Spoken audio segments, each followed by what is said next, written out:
जातीय प्रेस दिवस रे अतिथि बिना प्रथमे आलोचना तापरे बॉयकट। आज थिला भारतीय प्रेस दिवस।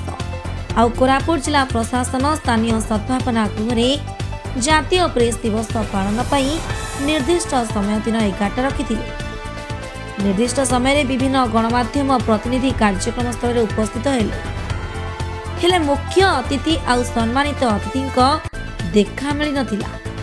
दीर्घ 1 घंटा अपेक्षा पर मुख्य अतिथि और सम्मानित अतिथि बिना उपस्थित सांबादिक माने आलोचना रे भाग नेले। एमिति आउ 1 घंटा समय अतिबाहित होईगला और धैर्य हरा होई शेष में सांबादिक माने कार्यक्रम स्थल विदाय नेले।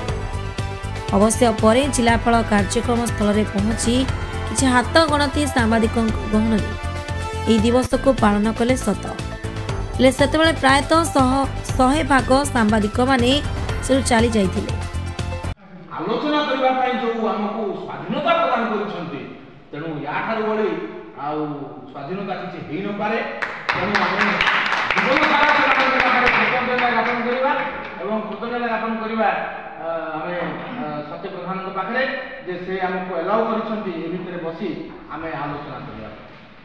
धन्यवाद। समाज स्वाधीनता देछि डाकिचंती किए जिला प्रशासन डाकिचंती को हॉल रे डाकिचंती जिला प्रशासन हॉल रे डाकिचंती एवं आमको मुक्त भाव रे सेमानकर अनुपस्थिति आलोचना करबा पई जो आमको स्वाधीनता प्रदान करिसंती तेनु याठार बळी आ स्वाधीनता किछि हेइ न पारे। एवं कृतज्ञता करिसंती ए भितरे बसी हमें आलोचना करबा। धन्यवाद। कोरापुट जिला प्रतिनिधि प्रशांत टाकरी रिपोर्ट खबर।